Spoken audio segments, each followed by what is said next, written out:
Twitters from the Atlantic by Barrie Mahoney. Expat television.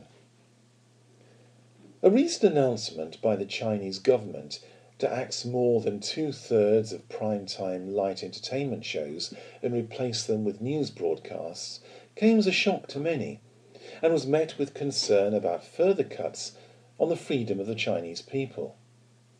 This law, intended to curb excessive entertainment on television, is designed to reduce the number of scheduled entertainment programmes from 126 a week to just 38. However, after looking at Spanish television's uninspiring offerings for the current week, I began to wonder if this was actually quite an inspired move. The true value and quality of the UK's BBC is only really appreciated once you've left the country. Arguments about licence fees, the quality of programming and schedules disappear into insignificance once you've left the country and you realise that you can no longer receive its offerings. Despite its faults, few will complain about the high quality of this national broadcaster's documentaries, news output and period dramas. It's one of those very British of institutions like the British Health Service, which has in many ways woven itself into the very fabric of what it is to be British. The BBC does not hold a monopoly on quality, of course, with ITV, Channel 4 and even Sky TV producing some excellent programmes. When I left the UK for Spain's Costa Blanca, I resolutely decided that I'd no longer care about what happened in Coronation Street or in EastEnders' Queen Vic pub. Indeed, I'd content myself with all things Spanish, spend lazy evenings on the terrace, a glass of good wine in my hand, reading a good book, or maybe focus on those initial attempts to learn the language and maybe play the Spanish guitar. It was to be a whole new way of life and one where television would not play a part. How wrong I was. Within weeks of arriving at our new home, I was, along with all our neighbours, trying to find out the best ways of getting British television.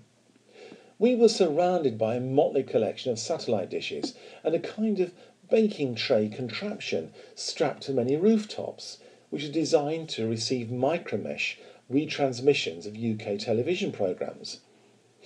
At this point, I'll definitely step aside from the legal issues and arguments surrounding such contraptions, as it can lead to some difficulties. All in all, the Costa Blanca had the problem sorted. One way or another, British TV was easily available and was satisfying the needs of a growing expat population who were desperate, indeed determined, to maintain links with home. Moving to the Canary Islands was a very different matter. No longer were micromesh installations available, and satellite reception required a massive dish to receive the questionable delights of Sky TV. Indeed, I had a neighbour who filled almost the entirety of his front garden with the largest satellite dish that I've ever seen for a home installation. I understand that both the European Space Agency and the island's airport are very interested in renting bandwidth.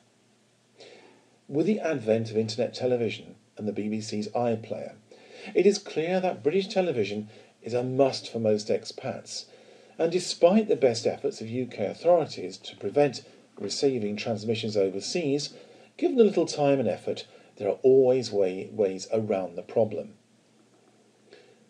I'm often asked why there's such a demand for British television. Well, apart from the obvious answer of keeping in touch with our country of birth and programmes in a language that we can easily understand, the reason is very simple. In the main, most television programmes that are Spanish are of very poor quality. With the exception of some very good news coverage, most schedules are filled with American movies, quiz and chat shows, as well as that beast to be avoided at all times, reality television. Period dramas, for instance, rarely feature in the schedules. So maybe China's decision to axe much of the content on its channels is desirable. Or is it yet another attempt by the state to control? Well, I guess the human rights people will be discussing this issue in the weeks to come. Meanwhile, I'm off to enjoy the next episode of EastEnders. If you enjoyed this Twitter, have a look at my website, www.barriemahoney.com, and thank you for listening.